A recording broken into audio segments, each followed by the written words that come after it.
5 points worth of questions. So if you want to know how to answer that question, you should pay attention right now.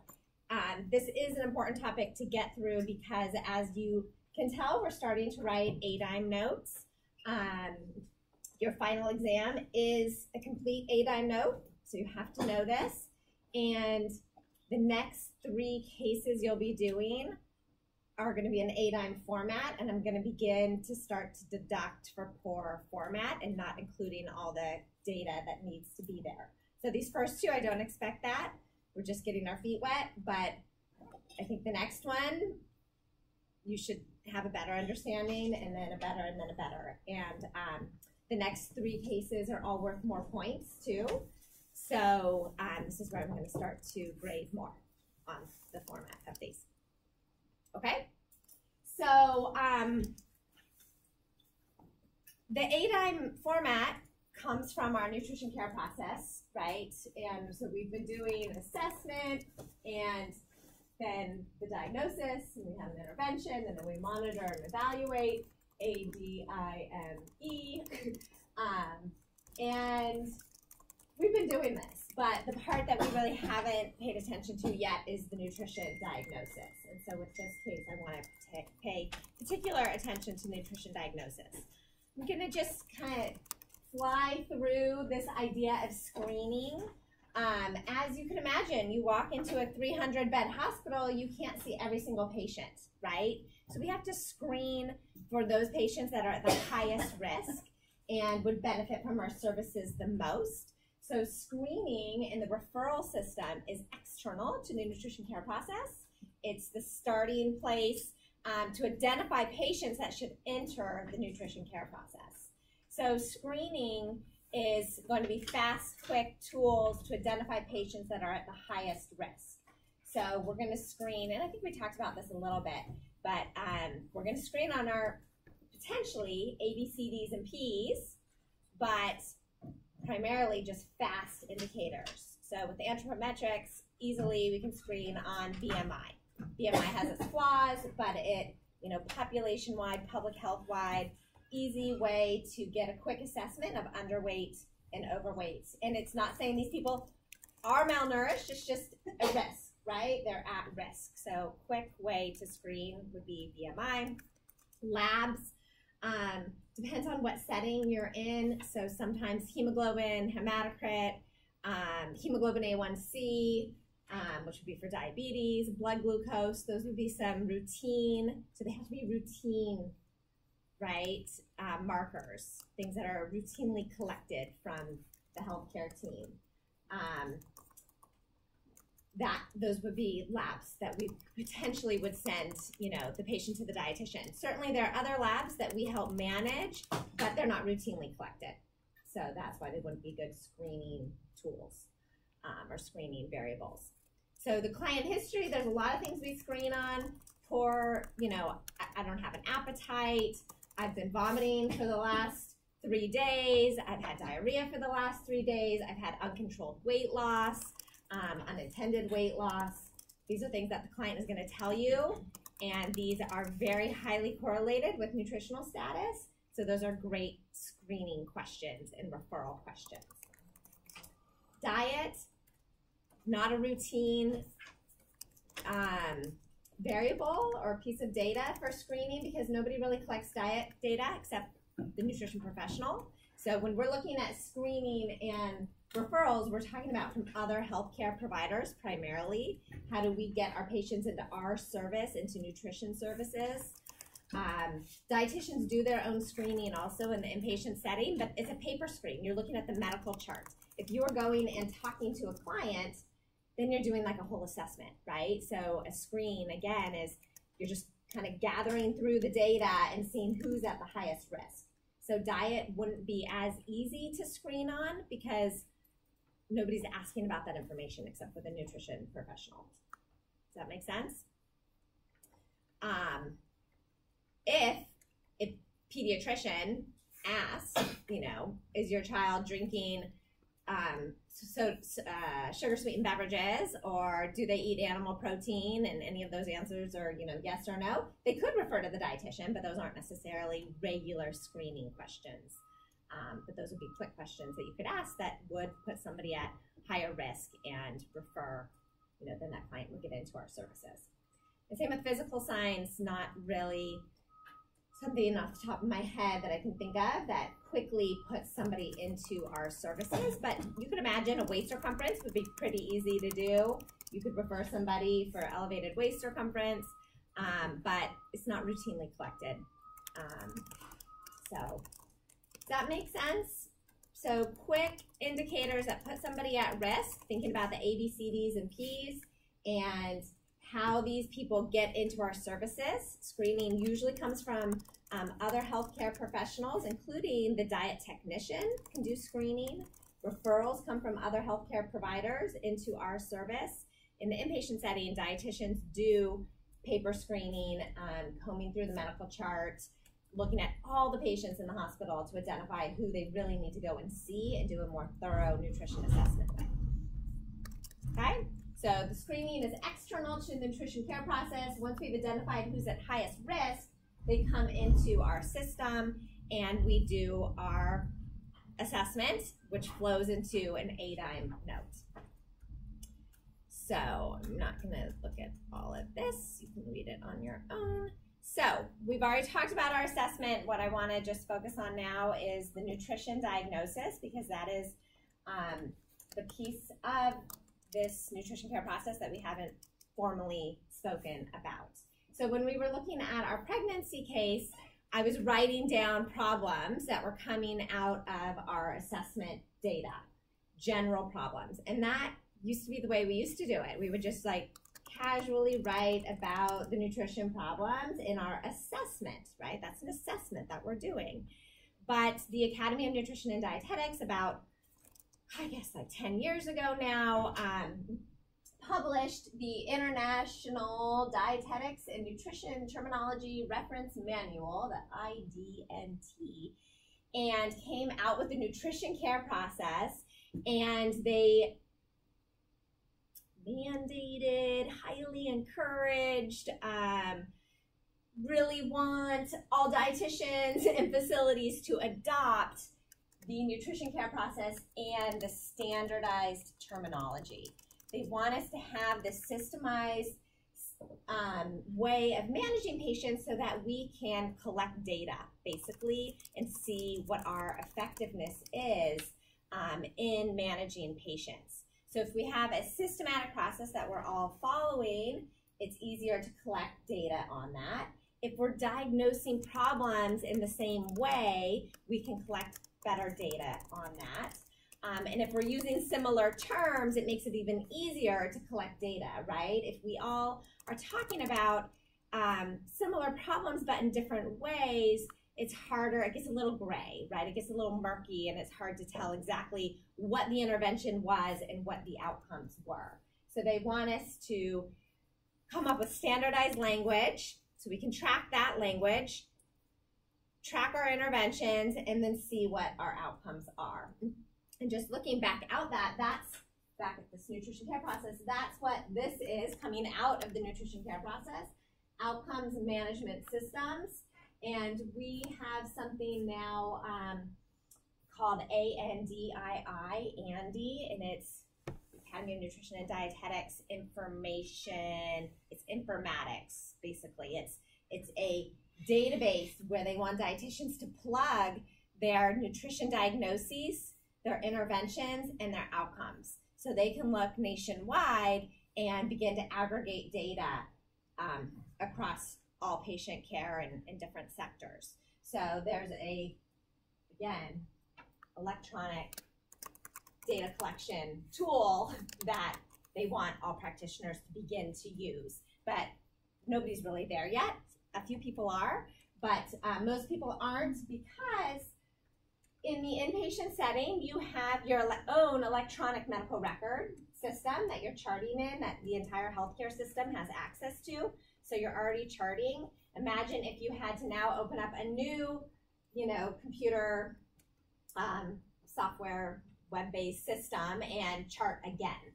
That would just be really time-consuming, and it is. So it's like double charting.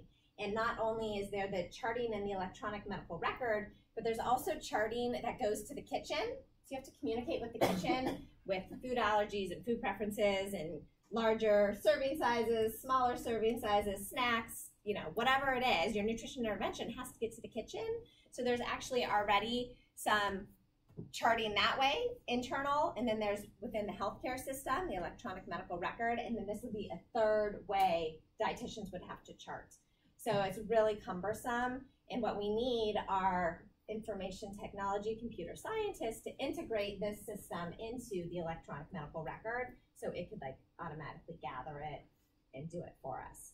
So that's the future, and that's actually something that, you know, people are working on, is trying to connect these systems so we can collect data. But in the meantime, we are thinking about our care in this standardized way of this nutrition diagnosis so we can begin to collect data across all practitioners. It's also a great way to think about what the nutrition problem is and streamlining our thoughts and our interventions to make sure we're applying appropriate interventions to appropriate problems. So the nutrition diagnosis, the purpose is to identify and label a specific nutrition problem, so a diagnosis, a specific nutrition problem that the dietitian is responsible for treating independently. So this is a nutrition problem that the dietitian is able to manage within their scope of practice. So it's very tailored to our own interventions and care. So with our interventions, the problem ideally resolves. So it's not a medical diagnosis because we are not, we're helping to manage the medical diagnosis, and our nutrition interventions might relate to the medical diagnosis, but the medical diagnosis is being actively managed by the physician. We have nutrition problems related to these medical diagnoses that we're managing. So an example here is a medical diagnosis might be diabetes, but the nutrition diagnosis could be inconsistent carbohydrate. That's something that I can actively manage. I can manage carbohydrate intake. I can't manage diabetes. It's just kind of vague and medical, but carbohydrates are diet and something that I can help to control. The nutrition diagnosis related to diabetes could also be altered nutrition-related lab value, which would be blood glucose. We would say blood glucose. And so that could be something that I'm directly trying to manage, is their blood glucose levels. So the diabetes is just the medical problem. There's a lot of things related to that, and you have to identify what within that medical problem, and we're not only dealing with medical problems, right? People might have a medical problem, like our pregnancy case. Her medical problem was ruling out premature labor. We're not doing anything related to that diagnosis. We, within that, had to comb through the case, figure out what is her nutrition problem, right? So she had direct nutrition problems of not gaining appropriate weight. That's a nutrition problem. Iron deficiency anemia is technically a medical problem, but we have an altered nutrition-related lab, which was ferritin or hemoglobin or something like that. So it's pretty closely tied. And her other problem was inadequate oral intake or inadequate kcal intake or inadequate protein intake, any of those as well. So those are nutrition-related problems. So this is important. The diagnosis uses standardized language found in this book, okay? So we have to use these standardized terms that a lot of dietitians have put together to come up with our most common problems that we see. The reason for this standardized language is so we can track outcomes, okay? So we can all use the same wording so we can track our effectiveness. The statement should be clear and concise, and the goal is to monitor outcomes for the same diagnosis, as I said. So there's 3 different areas for nutrition diagnosis using standardized term. There's problems related to intake, what people are eating, too much or too little or inconsistent amount. There's clinical problems that relate to nutrition, like chewing problems, altered labs, food-drug interactions, weight changes. And then there's environmental problems, lack of knowledge about nutrition, not ideal attitudes, beliefs, and access to food. So there's 3 different areas that we kind of organize our thoughts around when it comes to nutrition problems. And when possible, the one that most directly relates to what we do is our intake problems. And so the Academy says when you have choices, try to write an intake problem if you can, because we can most directly impact somebody's food intake, especially in the inpatient setting, right? We can directly control how much nutrition they're getting, because we have enteral and parenteral nutrition, right? That's very easy way to get nutrition into somebody's body. I would say in the outpatient setting, I feel like I have a little more control on their knowledge and attitudes and beliefs, because I spend a lot of time talking about their feelings surrounding food more than I do like eat this food, because they might go home and they might not eat that food. So to just say like we more directly impact the intake, I think is a little inpatient biased. But regardless, if there is an intake problem, they suggest that we write one for that. So what am I talking about? Who knows where the standardized terms can be found? In the reference material that you posted. Yes, in the reference material that I posted. So why don't we go to that? You follow along, you can. Okay, I am going to find it. My handouts. And there we go. Yay! So does this look familiar? Horrible, like Xeroxing. Looks really old. Okay, so the first page says the nutrition diagnosis. You see that up at the top? Nutrition diagnosis, right? So how do we write this? The PES statement is written as the nutrition problem. This is a standardized term related to, what is this blank? What is the nutrition problem related to? Etiology. The etiology, right? So the root cause of the problem, as evidenced by what? How do we know problem exists? Signs and symptoms, right? So the nutrition diagnosis, again, most important thing, this is a standardized term related to the root cause as evidenced by our signs and symptoms. So problem, etiology, signs and symptoms, PES, right? So PES statements. So what are our standardized terms? That's what you find on the next page. And we can see this subheading here, intake. These are our intake problems. So we would have a nutrition problem of perhaps increased energy expenditure. So increased energy expenditure related to healing secondary to surgery, right? So there's increased energy expenditure because they're healing, as evidenced by estimated nutrient needs 20% higher than pre-surgical state, perhaps. So I calculated the energy needs. The patient needs more calories because they're healing, and that would be a direct sign of increased energy expenditure. Inadequate energy, so unused just means they haven't given those really high numbered problems a label yet. They're saving them for something really amazing. So unused, increased energy expenditure, unused. Inadequate energy intakes, we could have used that one for the pregnancy. Inadequate energy intake related to, so think back to the pregnancy case, why wasn't she eating enough energy? What was her main reason for not eating enough energy? Morning sickness. Morning sickness, not feeling well, secondary to pregnancy, as evidenced by PO was, don't quote me, but like 85% of estimated energy needs. Something like that we probably calculated, right? And what was another sign of inadequate energy intake? Poor or slow weight gain. What? Poor or slow weight gain. Weight gain, right. And 93 to 97% of estimated weight at 23 weeks or core weight gain. So that was a direct sign of inadequate energy intake. We calculated her needs, she wasn't eating enough, and she wasn't getting enough weight. So those were two signs of inadequate energy intake. Excessive energy intake, predicted suboptimal. So we don't really know, but we think.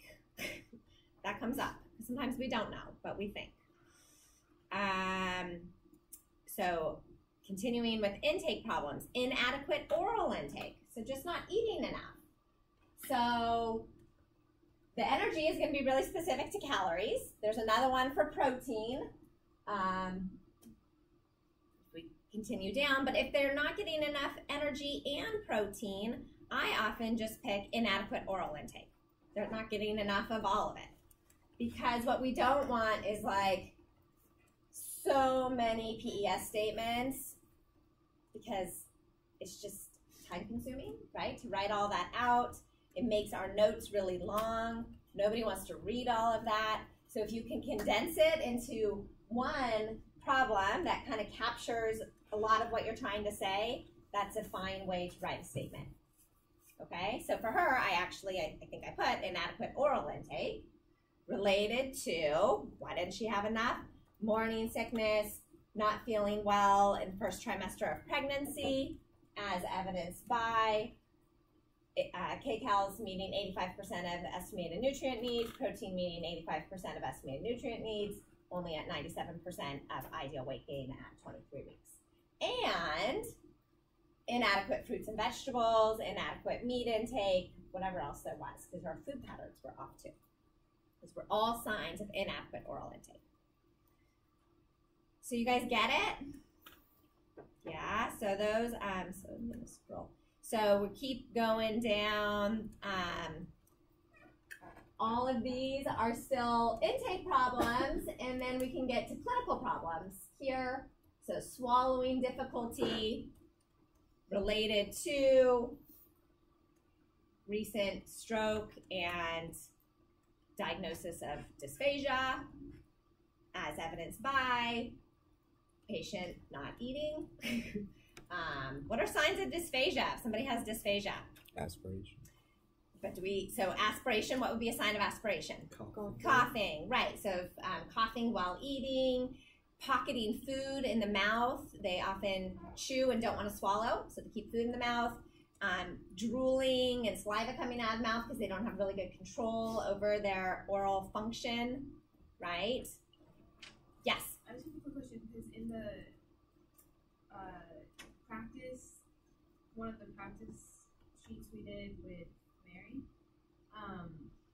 the patient did not have a gag reflex or cough, but we still... Yes, had aspiration? Yeah.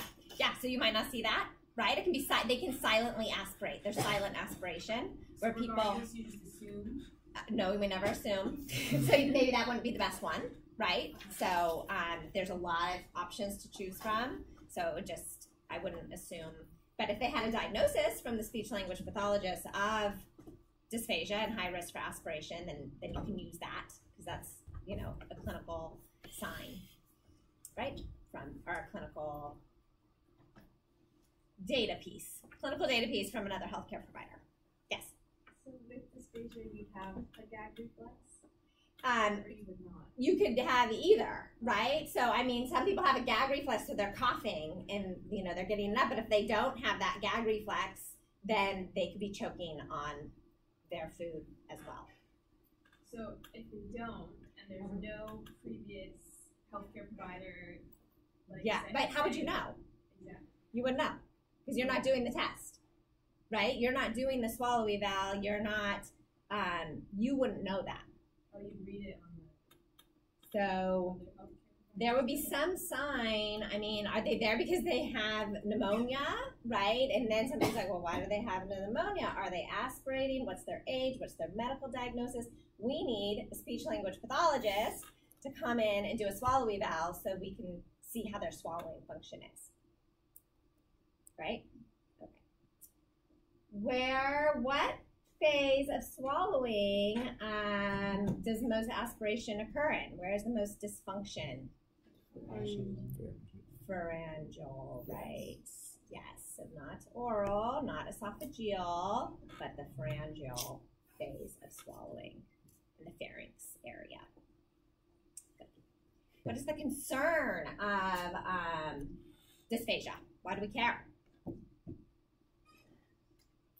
Aspiration. Because they aspirate. Why do we care about aspirating? Pneumonia. Pneumonia, bacterial growth, Choke. chronic lung disease, Choking. choking, not eating, fearful of eating, failure to thrive. Okay, good.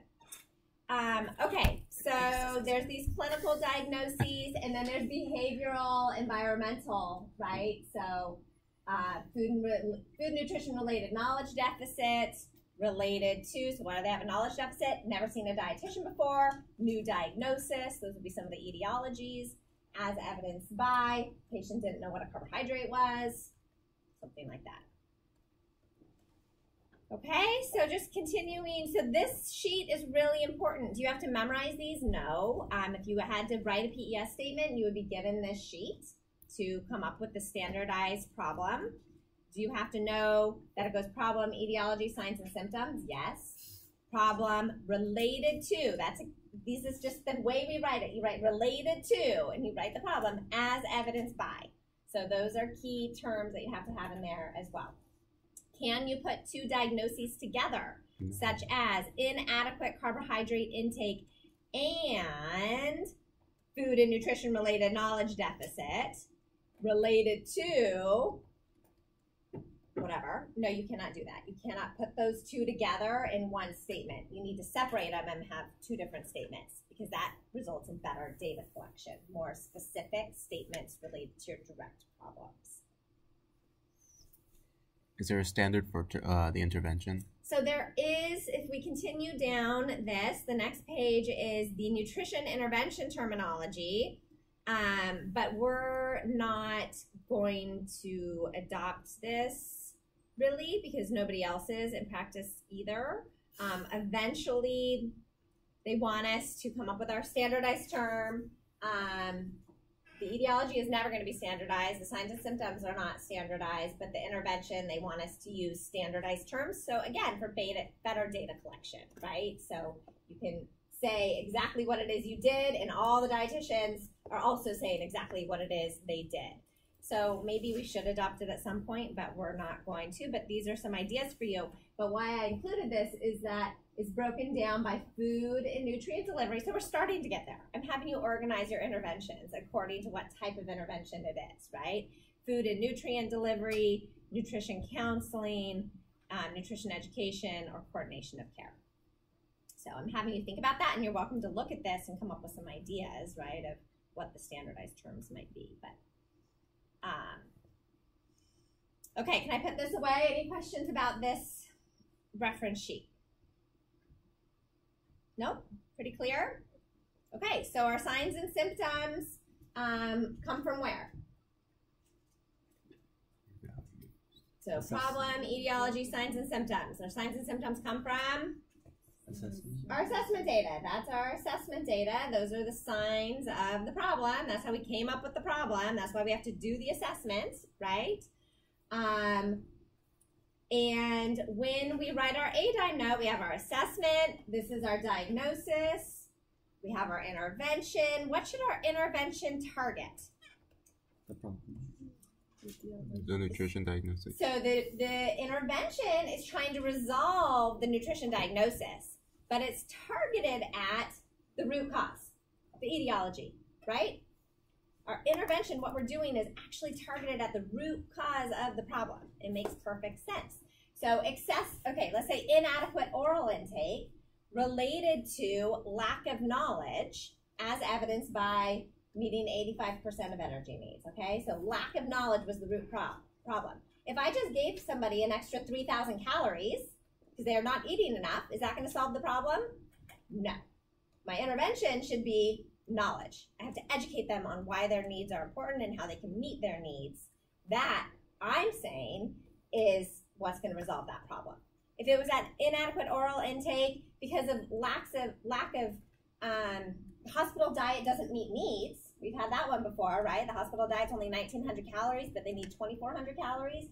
The root cause is, so here we go again. Inadequate oral intake related to hospital diet not meeting patient's needs, as evidenced by patient not gaining weight, whatever. What's my intervention? If I just educate them on eating more, it's not going to do any good because there's not enough food on the tray. So my intervention is going to be adjusting that hospital diet to increase the needs, right? So you can have problems, a lot of different root causes, and that's where you have to have your critical thinking. What is the real reason for this, and what interventions do I have that can address that root cause, that real problem, right? Yes? Could you explain the difference between nutrition education and counseling? Yeah, so nutrition education is kind of like one direction, educating somebody on what they need to do, right, to meet their needs. And nutrition counseling is a more supportive environment where you apply behavior change theories to get people to actually make a change. So nutrition education without counseling, I feel, can be inadequate. But sometimes, so let's think about, second graders. You don't really have to do this whole supportive, why is this important to you? Why is this not? What barriers do you have? Type of thing. You're more teaching second graders carrots are rich in beta carotene, right? And this is important for your eyes. That's education. But if that was an adult, I'd be like, tell me about carrots in your life. How important are carrots? How important, is beta carotene to you? And I don't know, that's kind of a bad example. But you go a little bit deeper with, why it's important to them and goal setting. So how are you going to get those carrots in your diet? What are you going to do? What are you going to do starting tomorrow? If this is important to you, how are you going to get those carrots into your diet? I can really say that to a second grader. So, and that is what 145 is all about, NST 145. Yes? So, for the nutrition counseling, are we always supposed to write it as problem solved always, as you had written in the answer sheet for pregnancy dates? Is that the format? The counseling? Yeah. Counseling. So, I don't know how I wrote it in the pregnancy case, but I want to see you organize your interventions according to food and nutrient delivery. So are you directly giving them food? This is going to be more inpatient setting where you have control over, take this vitamin, have this hospital diet, have this enteral nutrition product, some control over that. And then education, what education you did, what counseling maybe you did, and then your coordination of care is anything that you're coordinating, asking the physician, a lab test to change a prescription, talking to the skilled nursing facility, whatever you're coordinating, make a referral to the speech language pathologist, anything like that. So within counseling, there are different theories and strategies, and we'll focus on that next semester in a different class. But otherwise, I think,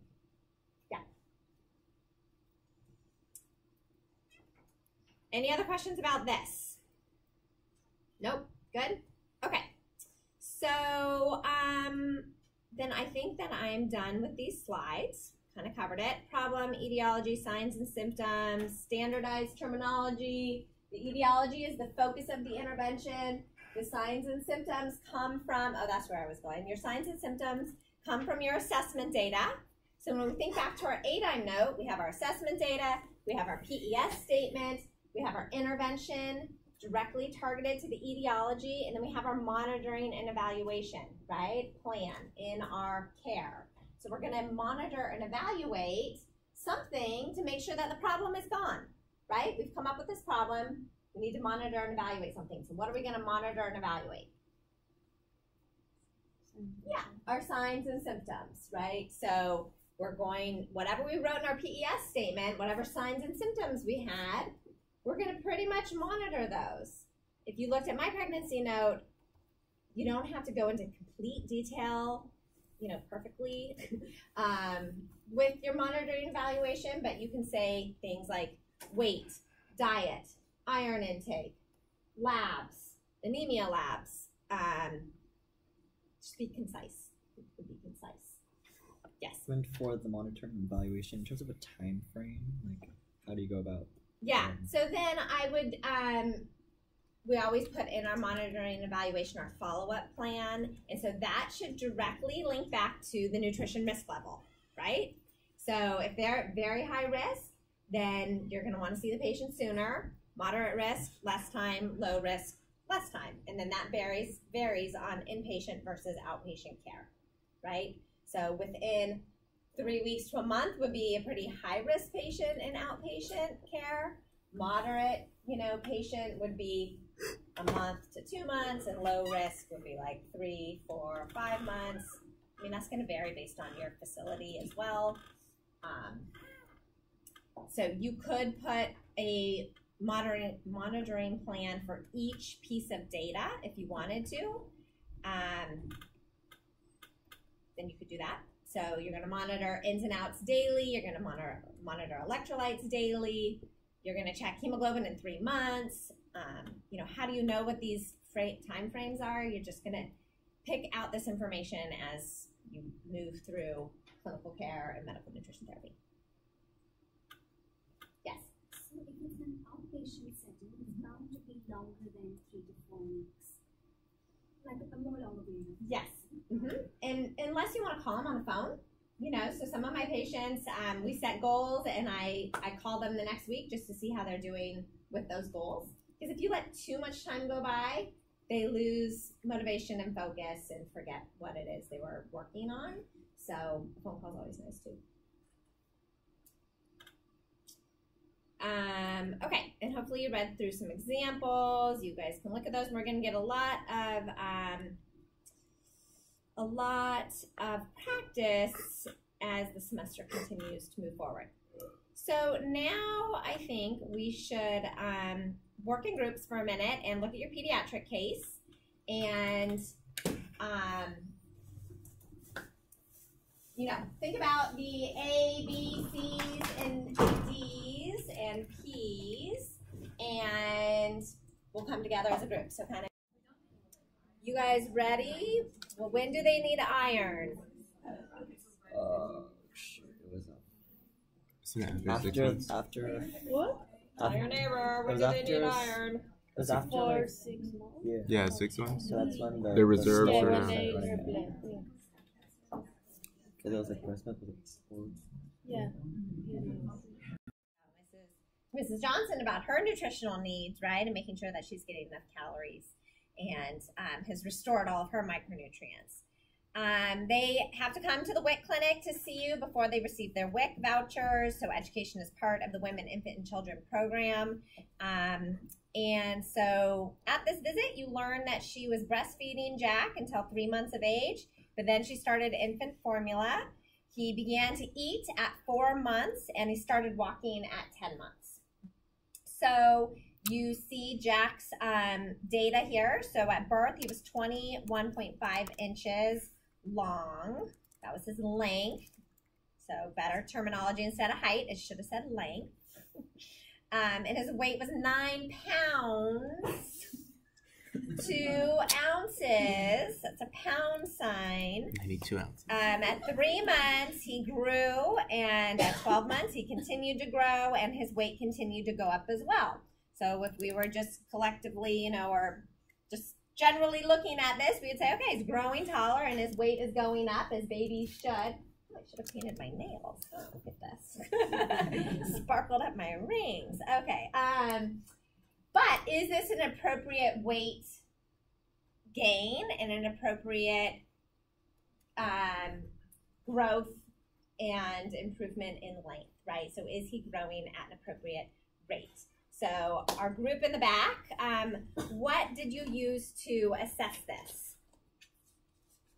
So we talked about his weight in terms of we looked at both the growth curve or growth rate curves and some of the other calculations we were given. So if we were going off of based off like their weight should be 3 times the amount at a year from when they're born. He looks to be really healthy, almost exactly 3 times the weight.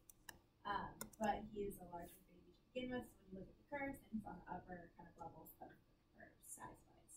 Okay, Okay, great. So yeah, so his weight it did triple, right? But he was a larger baby to begin with. So you looked at the curves. What curve did you guys look at? Which chart? We looked at the length for age and then the weight for age, just to get a general sense of what he's at the moment. And he's above the 98th percentile for both length for age and the weight for age.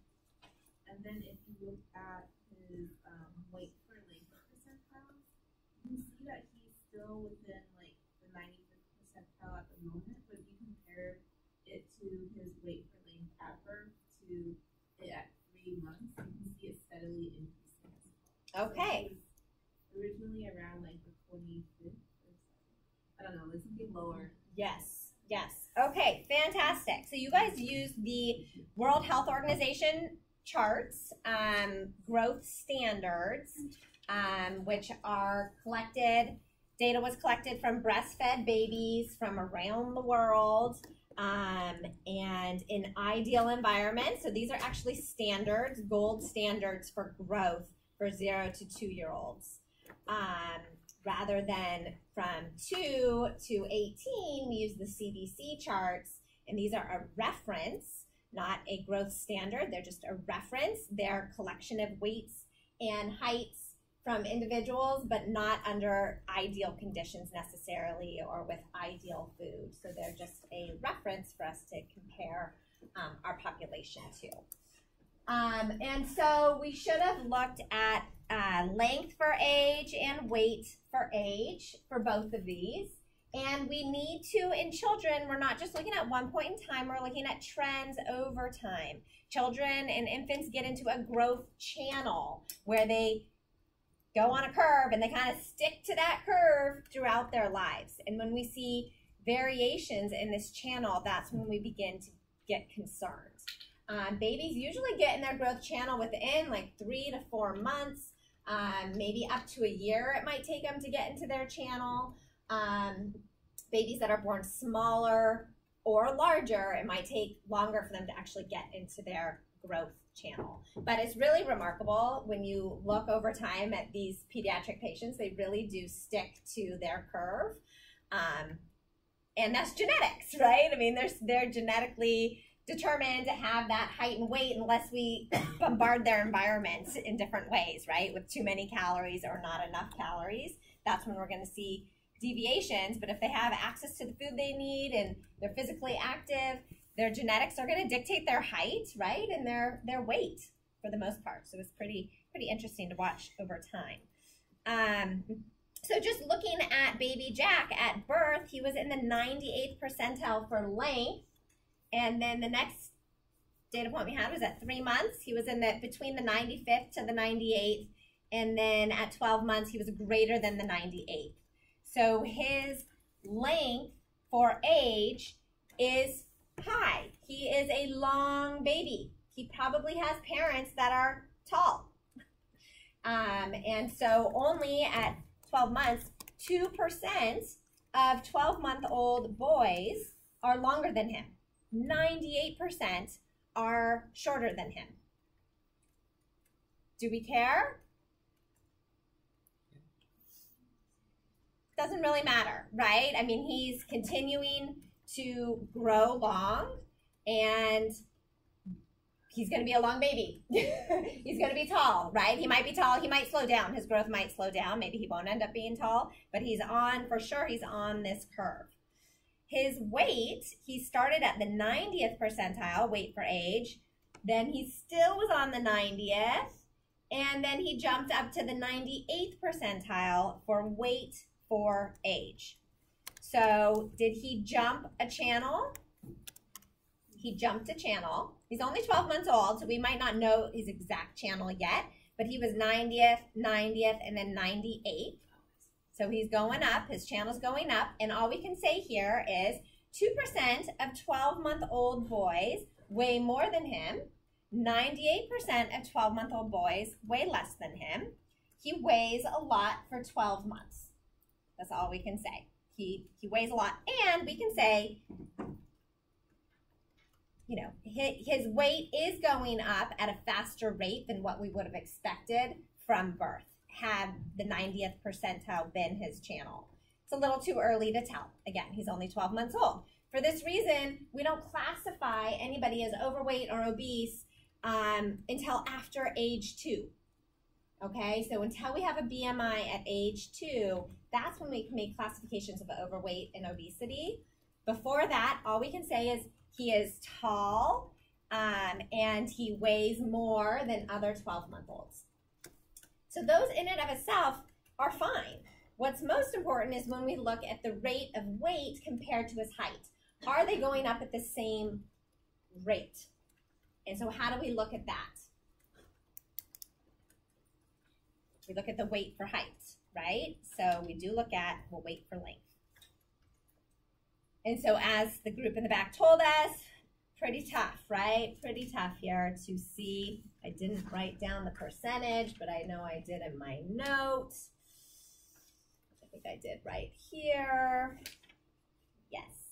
So he was on the 50th. That shows a little bit lower, but here, I'm going to put this one up. Weight for length. So he was about the 50th, then he went up to the 75th, and then went up to the 95th for his weight for length. So what does that tell us? He's not staying in his same channel. His weight is going up at a higher rate than his length. So for any given length, what you would expect his weight to be, his weight is actually increasing at a faster rate. He is jumping channels. So if he continues on this trend, he's going to potentially at age 2 be classified as overweight or obese. So right now, his weight for his length, his weight is going faster than what his length is doing. They're both going up. He's long and he weighs a lot compared to other babies, but the proportion and the ratio of his weight to his length is higher than what we would expect because he started at 50, 75, 95. Yes? I can't see, but are the percentile numbers the ones at the end of the line? Yes, they are. You follow that line to read what percentile it is. Yes. Does this make sense? So Yeah. if they were on the same curve from the beginning, would that mean like it's grown at like the constant, like 1-to-1 rate? So if they stay on their curve, yes, then his weight for his length would be at the appropriate proportions over time, right? So what if he was always on the 95th, right? So his weight was always bigger than what his length, what we would expect for his given length. So we're not going to make any diagnosis until he's 2. He still would be at high risk. Chances are he's going to be considered an overweight or obese child at age 2. If he started at the 95th and he continued at the 95th, by age 2, he's going to be maybe at the 95th, right? What if it zigzags like up and down? So what if it? So this is where our assessment comes in. So for him, what are we concerned about? Overnutrition. Yeah, overnutrition, right? His weight is going up at a faster rate than his length, so we need to look at overnutrition. What if it zigzags, ups, down, up, down, up, down? If it stays more or less in the same channel, we're fine with that. I mean, I said it does stay in the channel, but it ding, ding, ding, ding, ding, ding, ding along the same channel over time. So it's not like absolutely perfect on that line, but it's pretty close. What if we see a big drop in weight? Concern. What?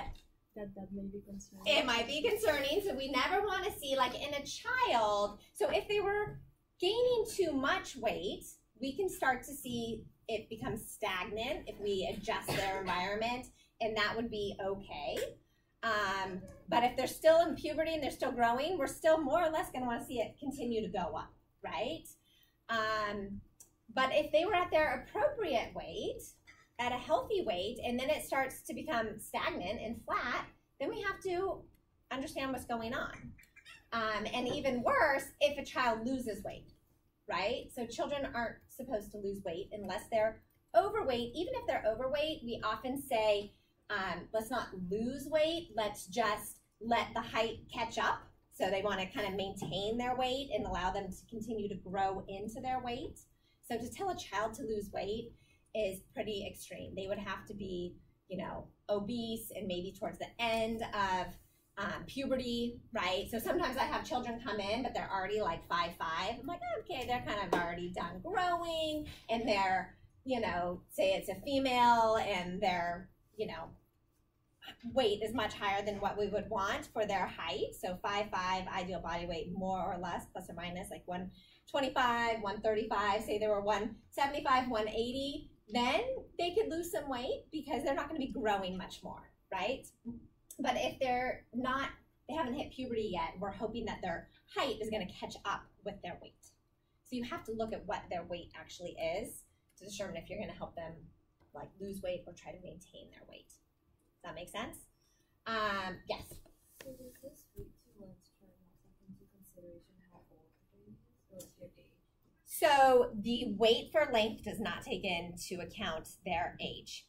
No, this is just less than 2 months. So you look at that's 2 years. for less than 2-year-old babies, you look at both the growth chart for weight and length as well as this one. Yes. Yep. So you look at their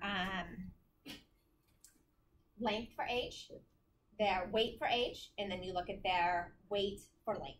And that does not take age into account. So it's just like BMI, kind of, right? Okay, so going back to what are we going to do if a baby or a child, let's just call it, you know, a child from 0 to 18, but really when they stop puberty, so 16, 17, somewhere in there, if they become stagnant or they drop, if their weight drops or it becomes stagnant, we have to investigate further. So how do you investigate further?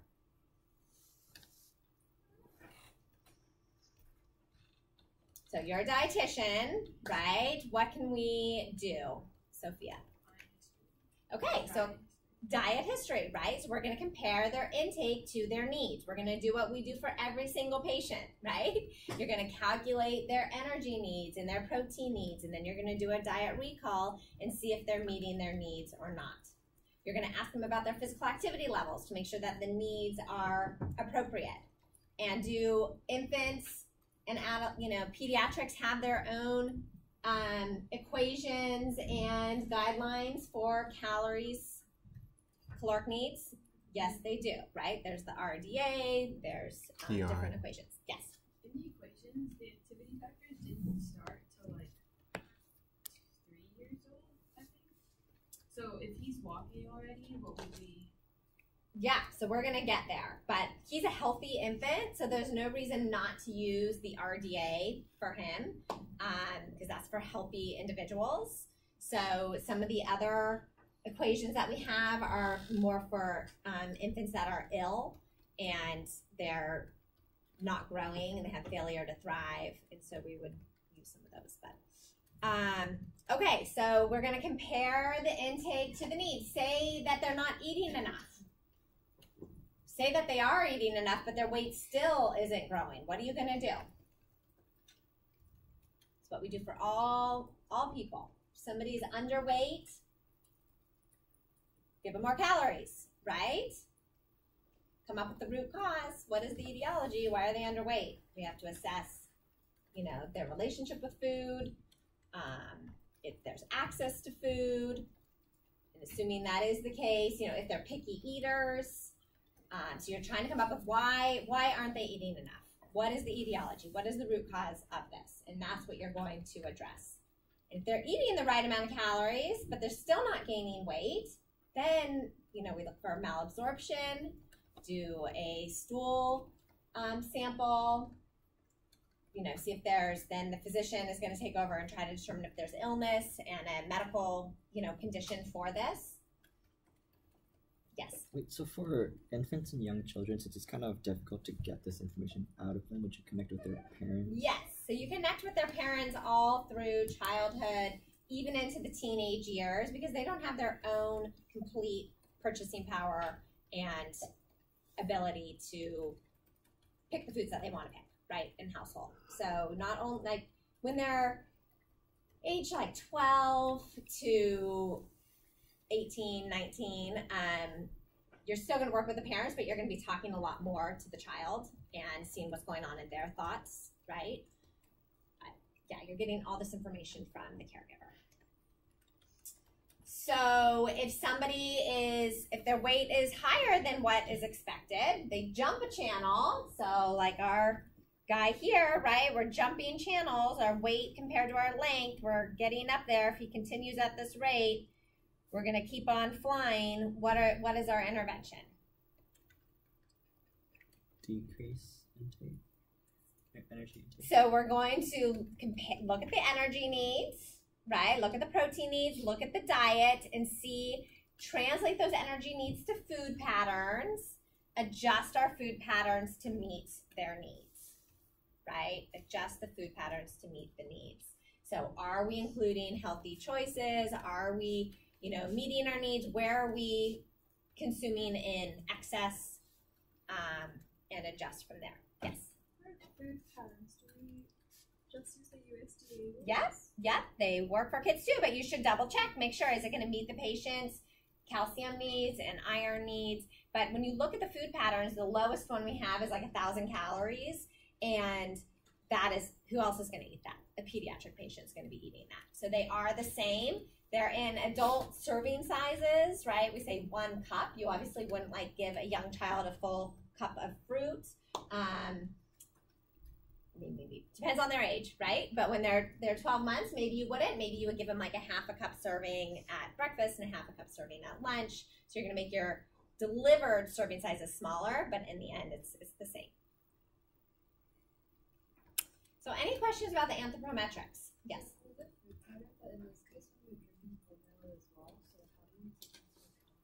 Yeah, so we're going to do the diet recall here in just a minute.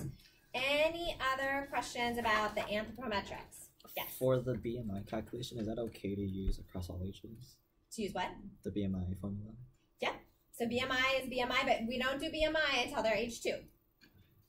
Right? So we should not be calculating a BMI until they are 2 years old.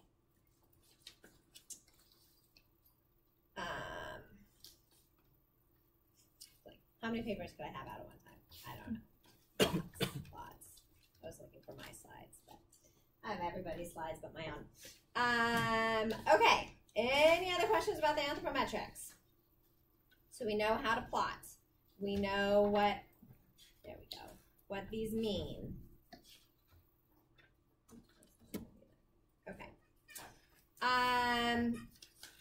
So any stagnant weight or drop in weight is a concern. Any big jump in weight that's beyond what we would expect for their length is a concern. We do the same intervention. We calculate their needs. We compare their diet to their needs. We try to match their intake to their needs and to their food patterns. This is the job of a dietitian. Yes? So when we're noting this, what we see on our notes, how detailed do we have to write for each chart we saw this and this and this? Or do we just say he's tall for his age, he's heavier? Yep. So I would document for each age what the percentile was for weight for age, length for age, and weight for length. Okay. Still don't have exactly what it is I'm looking for. I'm not sure what it is I'm looking for. I'm looking for my slides, but they're right here. Okay, and my note, but I didn't print my note. My note's on my computer, so I would show you that, but I don't have that either, so I'm just going to close this. Okay, so anthropometrics, we got this. So A's, we know that his weight is increasing at a faster rate than his length. He's jumping channels, and so we're thinking, gosh, maybe he's overnourished, but he's not even 2 yet, so we're not, going to use that language. We're just like, let's get him back on his channel if we can. Let's make sure his diet is appropriate and he's in a healthy environment for nutrition. So those were our A's. Our B's. He is 12 months old. Do we have any lab data? No lab data, right? So is there anything that we would think would be important at 12 months old for this baby? Any labs that would be important? What? The hemoglobin, right. So the American Academy of Pediatrics recommends that at 12 months old, a anemia screen is done. So why anemia? So they recommend a finger prick for hemoglobin. The reserves go low. Right. So we are starting, by 4 months of age, the infant has used their iron stores, right? They get all that iron during that 3rd trimester of pregnancy. Breast milk is insufficient in iron. The little iron that is there is highly absorbable, but it is insufficient to meet the pediatric needs beyond 4 months. So at 4 months, the American Academy of Pediatrics recommends what? Supplementation of iron, right? So you can supplement with a dropper, little liquid iron supplement. I think it's 1 milligram per kilogram per day. Or if they're using formula, that's a way to get iron. Or cereals, iron fortified cereals. But the American Academy of Pediatrics and the Academy of Nutrition and Dietetics don't recommend complementary foods until what age? 6 months. 6 months. So between 4 to 6 months, if you're going to abide by those guidelines and recommendations, the infant should be taking a liquid iron supplement from 4 to 6 months. At 6 months, hopefully iron fortified cereal is introduced. Right? Yes. An off-topic question, but when they did the studies of babies' ability to digest different foods, when you're talking about all the different lipases and amylases and stuff that babies develop throughout their first year, how did they do that? With babies, figure out when they had the ability to digest different foods? Well, how did they do that? A lot of what we know infants need is based on the composition of human milk, right? So that's how they know the first 6 months are what, is found in human milk. How do they know that at 4 months babies need iron, Not even necessarily needs, but looking at their enzymatic levels. Oh, right. Just take samples from babies and then average it out and say they definitely I have no idea. That's kind of invasive. Yeah. Procedure. Yeah.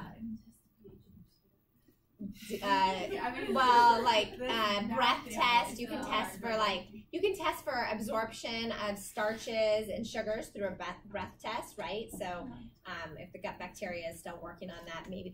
I don't know. I don't know how they did. It's a good question. It's a research question. Yeah, it's a good one. Yeah.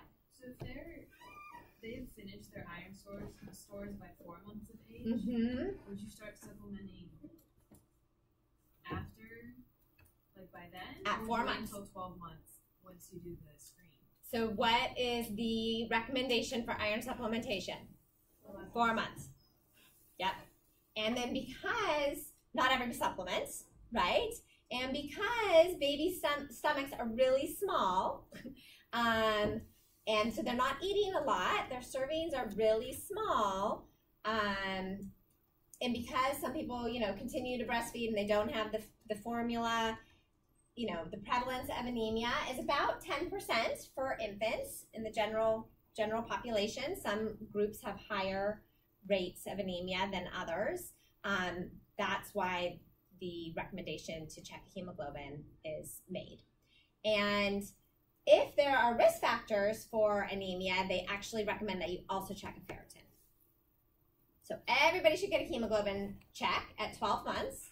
And if there are risk factors for iron deficiency anemia, then a ferritin should also be checked. And so what would the risk factors for iron deficiency anemia be? Could you also find like signs with the physical exam, like the nutrition focused physical exam?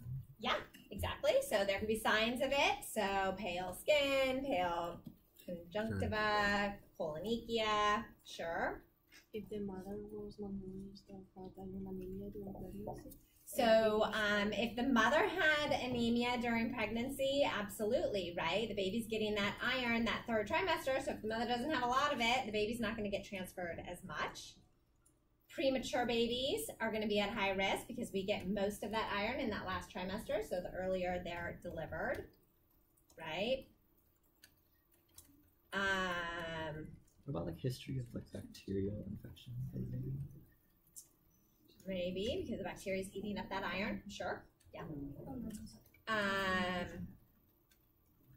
So other risk factors would be exclusive breastfeeding beyond 4 months without doing supplemental iron, right? So if somebody wasn't supplementing iron, that would be huge, right? Then you would want to check a ferritin as well, in addition to just a hemoglobin. If somebody weaned to cow's milk instead of formula, right? Would that be a risk factor for iron deficiency anemia? Yes. Yes. And so why is that? So why do we recommend, well, first of all, when is cow's milk recommended? After a year. At 1 year, right? So some people wean their baby, they're done breastfeeding at 4 to 6 months and they put the baby straight on cow's milk. So the concern of that is that there's not enough iron in cow's milk, and formula has the iron. So that would be a risk factor for iron deficiency anemia. What's another reason why we don't recommend cow's milk before age 1? The digestibility. Yeah, the digestibility. So the casein level is higher compared to the whey protein, and the casein is hard to digest and can cause cramping in the stomach, and there may even be a little bit of GI blood loss. So the GI tract is working really hard. Yes. So in this case, if he hypothetically doesn't have any signs and symptoms of iron deficiency, and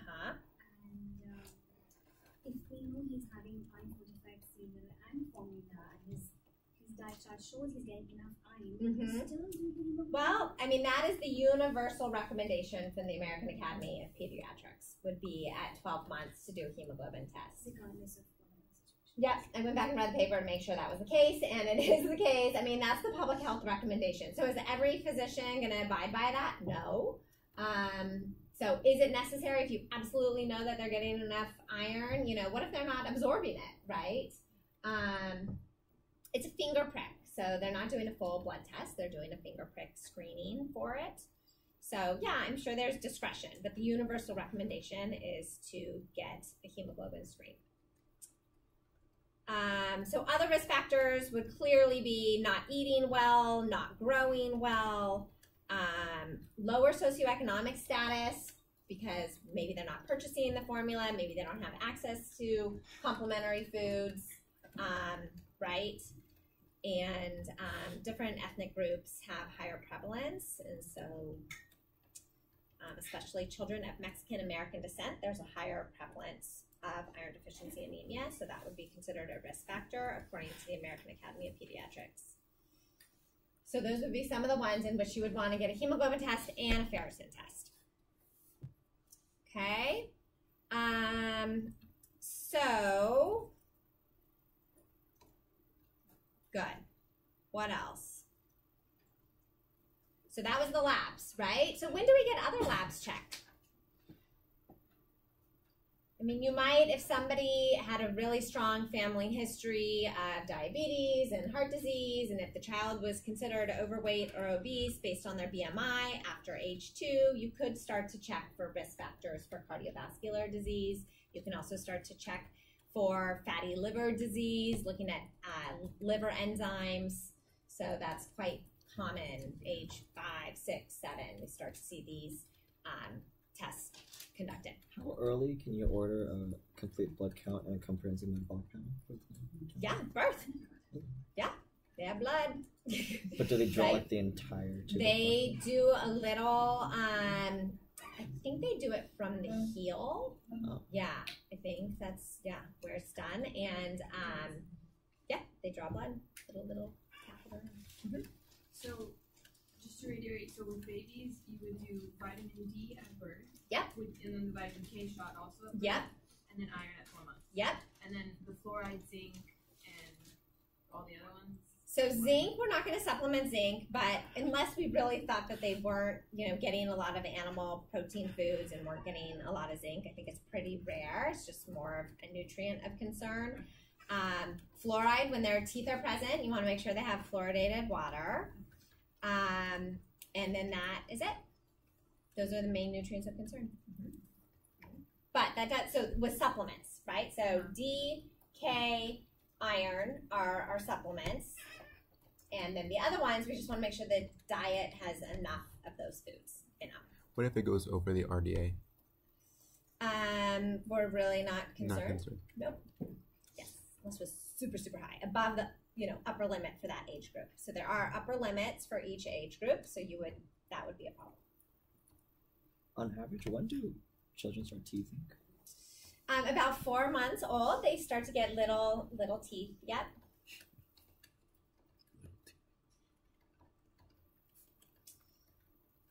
Okay. All right, so we did our anthropometrics. We know that he has a high weight for length, and if we continue at this rate, we might see obesity or overweight once they're at age 2.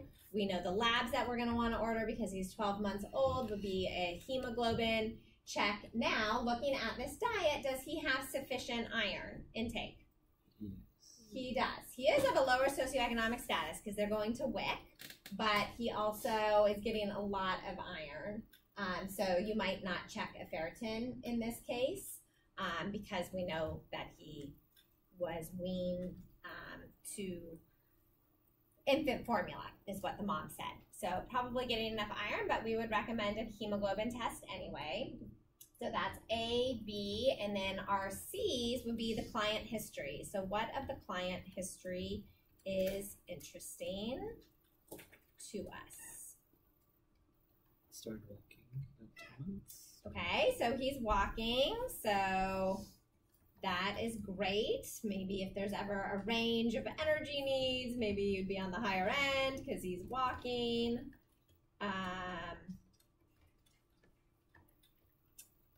What else from the client history? Anything?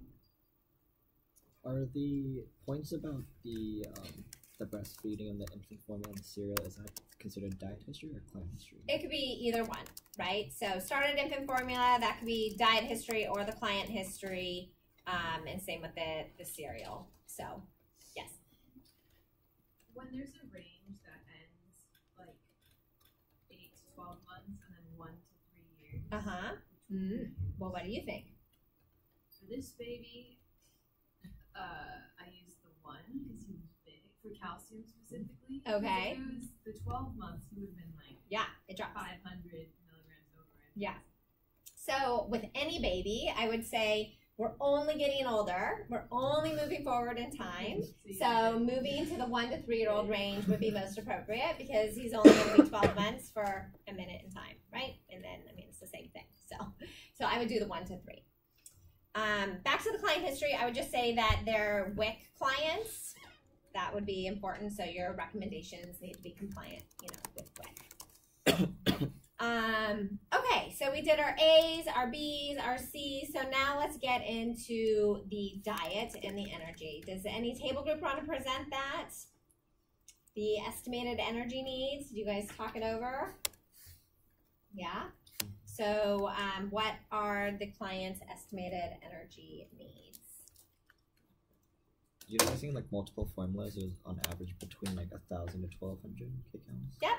Okay, great. So that's what I got as well. I guess I'll plug in my note for you guys. So just so you can see how I handle the percentiles, put them in here over time so we can see a trend in the percentiles, right?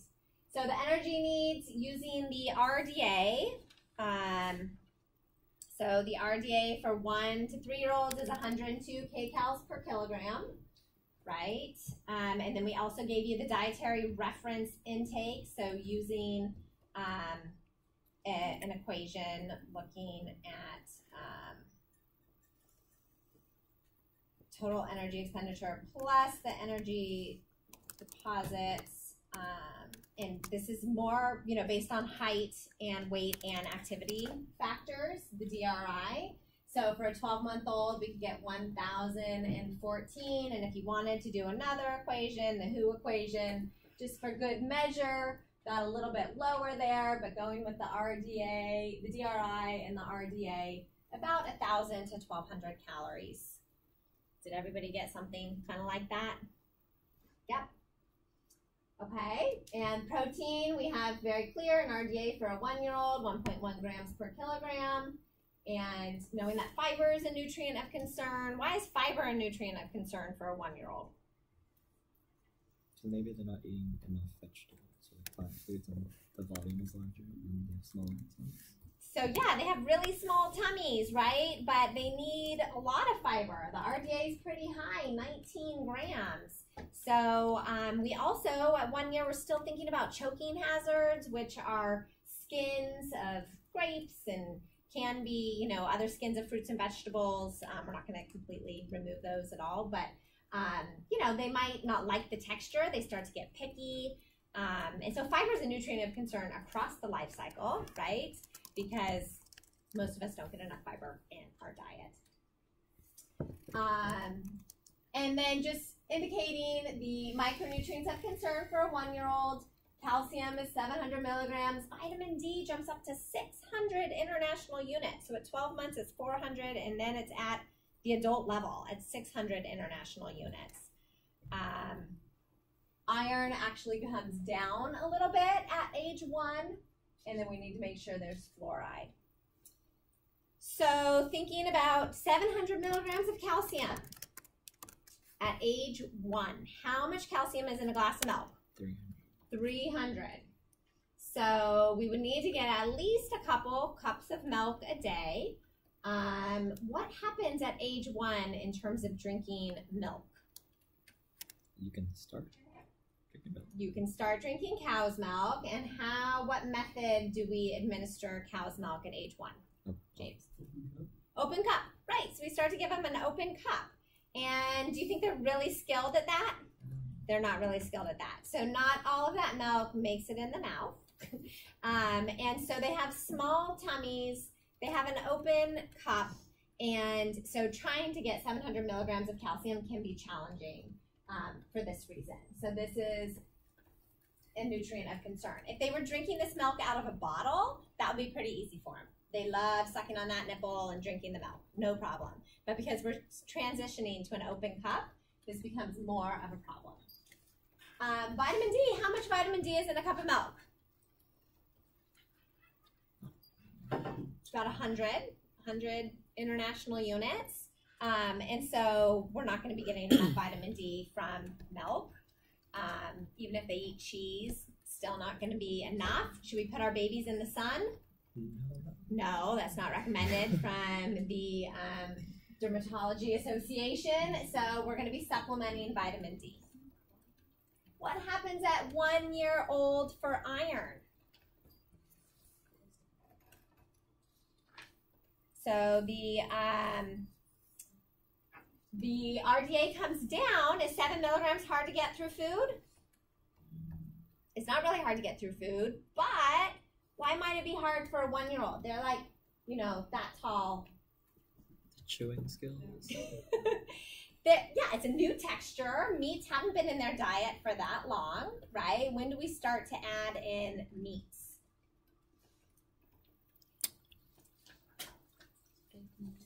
After 6 months. 6, 8, something like that. 6 to 8. You're going to start with vegetables and fruits and cereals. You can add in meats 6 to 8 months. So they haven't been eating them that long. But what also happens at 1 year? What about the texture? How does the texture change of our foods? James? It shifts from puree to finger foods. Exactly. So we start at 6 months with pureed and strained foods, really thin, right? Easy to swallow. By 8 months, we're adding mashed foods. So this is just like dysphagia, right? And then by 9 months, we're starting to add in chopped foods. So bigger pieces, chopped instead of mashed up. So they've moved from having a palmar grasp to a pincer grasp. And so with that chopped food, they can actually start to pick it up. They can actually start to use a spoon, right? And so chopped meats, so first of all, they haven't had meats that long, and it's also chopped.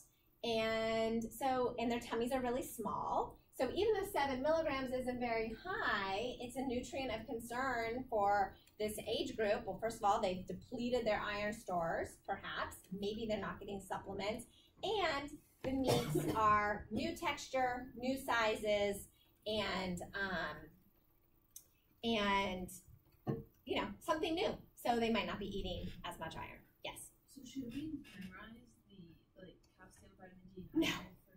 No, but what we should know is what are the nutrients of concern, right? So calcium, vitamin D, iron, fluoride, vitamin K, fiber, and have some reasons, and zinc, and B12 if they're, you know, vegan, and zinc if they're not eating any animal foods, right? If they're vegan or vegetarian, I guess we could say. Okay. So we do the same thing, recommended food pattern. So I based it on 1,000 calories.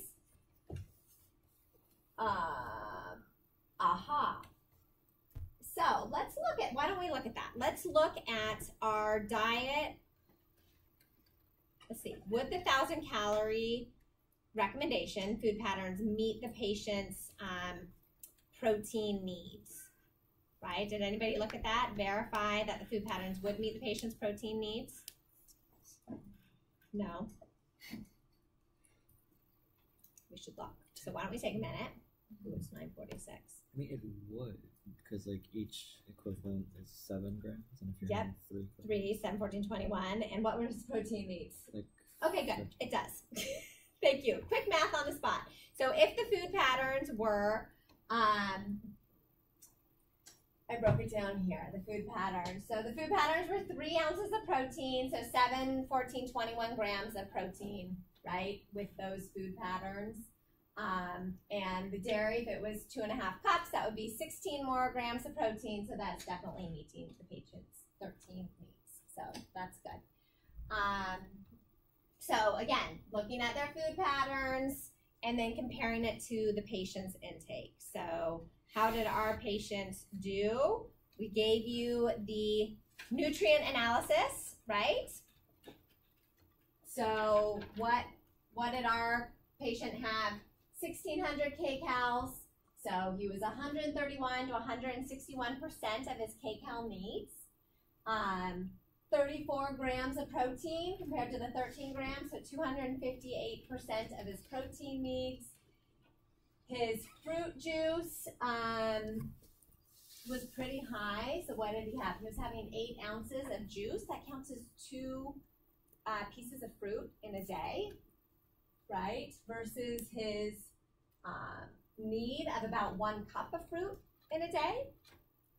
So he was getting extra juice because he was also eating a cup of fruit. So he was eating a cup and having a whole cup of juice. So that's like 4 servings of fruit in a day, and the goal is only 1 cup. And then the big thing was his formula, right? So I said he was getting about 4 cups of dairy per day, if you consider the formula like dairy. And his goal would be about 2.5 cups of dairy per day.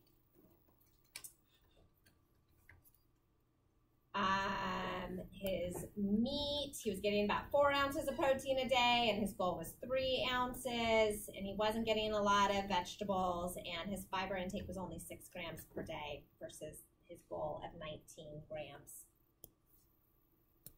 Right?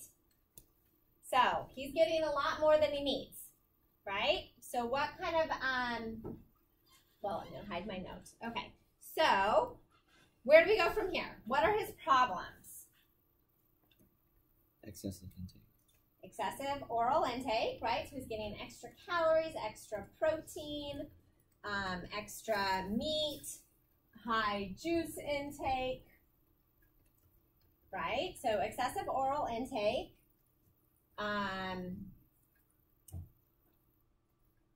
What else? Lack of variety. Lack of variety, okay. Not a lot of vegetables. Good. And the Dexter for 1 year old, it's like everything is great. Yay, yeah, exactly. So his food, his textures, right? So for a 1-year-old, he's still eating baby food, pureed baby food in a jar. He's still drinking out of a bottle. He's still drinking formula. So his behaviors, his dietary, behaviors aren't where he should be for a year. So at a year, what should we be doing? I was saying chopped food, finger food, right? Drinking out of an open cup. So our goal is to get our children to be, well adapted adults that eat a variety of foods and a variety of textures, right? And it starts with family meals and offering a variety of foods to children. So often we see that people keep their children on pureed baby food for a very long time, and they keep them drinking out of a bottle because it's just easy. So we need to help this mom move this child into behaviors that would be appropriate for a 12-month-old. Yes. When do we introduce nuts? Nuts and seeds, well, there would be a choking hazard if they're too young, but at age 1, you can start to. If they're soft nuts, especially like walnuts or soft nuts, that would be a good one to start with instead of like almonds that are a lot harder. Like for allergy issues? Yeah, it depends on the family history of allergies also and what the guidelines are for that. So we want to recommend getting out of the baby jars, right? Getting into a cup. Start to offer a variety of textures. Also, wasn't this baby eating dessert? 1 jar of pureed Dutch apple dessert. So a lot of times parents feel like, oh, they're so cute. Like, I want them to have dessert. We like dessert. So they give them baby desserts. And you can see that in the grocery store aisle. There's baby desserts. So this patient is meeting their iron needs and for a 12-month-old meeting vitamin D, but pretty soon not meeting the vitamin D. What happens when we get rid of the formula? So we're going to recommend cow's milk for this baby. So then what? Do we think this diet recall is going to be the same? No, right? So once we recommend cow's milk, the vitamin D is going to drop, the iron is going to drop, and again, if they're drinking it out of a cup and we're going to recommend less of it, the protein's going to drop and the calcium as well. So because the formula is going to go away, we're going to have to start to recommend more iron sources. So iron fortified cereals or, more meats as well. Sophia. What if the family doesn't drink cow's milk? So we have to get a calcium source in some way, right? So it could be soy milk. Okay. Yeah, it could be almond milk as long as it has calcium in it. Exactly. But if it's almond milk doesn't have a lot of protein in it, so you want to make sure that they're still meeting their protein needs, which they probably are with the 3 ounces of protein per day. Yes. Do we worry about healthy, omega-3s? Yeah, I mean, they're neurological development, right? So there's guidelines that children should be eating fish, but avoiding is the same guideline as pregnant women. So that's for young children as well. So avoiding which fish? Mackerel. The big ones. The big one, shark, mackerel, yes, swordfish, and too much canned tuna. Yes. So we can say to add fish and eggs for vitamin D as well. Okay. But 600 international units. Are they going to get it? Probably not. You would want to look it up. Look it up. So is this patient at high or low risk? I said this patient was at low nutritional risk. He's 12 months old. right? We want to correct the healthy, correct the eating patterns, help them be healthier dietary patterns. Probably want to see this patient again in 6 months, or so. And so my PES statements, I said undesirable food choices. So that is one of the behavior statements. Undesirable food choices related to, we don't really know, right? So you can say this, unclear without an interview, but assumed lack of parents' knowledge regarding healthy food choices. I mean, I'm just making a huge assumption there. I have no idea why the patterns are so unhealthy. But if at 12 they're still providing pureed food, drinking out of a bottle, providing 8 ounces of juice and desserts, that's a lot of added sugar. The parent maybe doesn't have the knowledge, as evidenced by 32 ounces of formula versus needs of 2.5 cups. Use the formula rather than, what do we do at 1 year? Whole milk, right? At age 2, we can add in the family's milk, which can be non-fat or 1%. But for that first, from year 1 to 2, they need that extra fat and calories for growth. So we would recommend whole milk.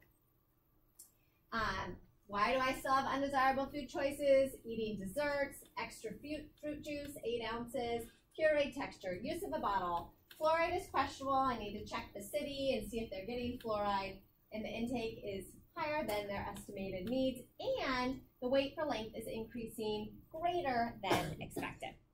All of that is my evidence of undesirable food choices, right?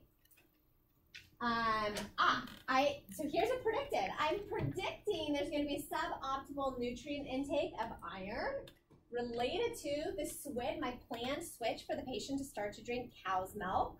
This is going to really drop his iron intake with that. As evidenced by current needs being met by formula and planned diet. So if you actually looked at his diet and what we're going to be recommending, it's pretty borderline low in iron. So I did calculate that out.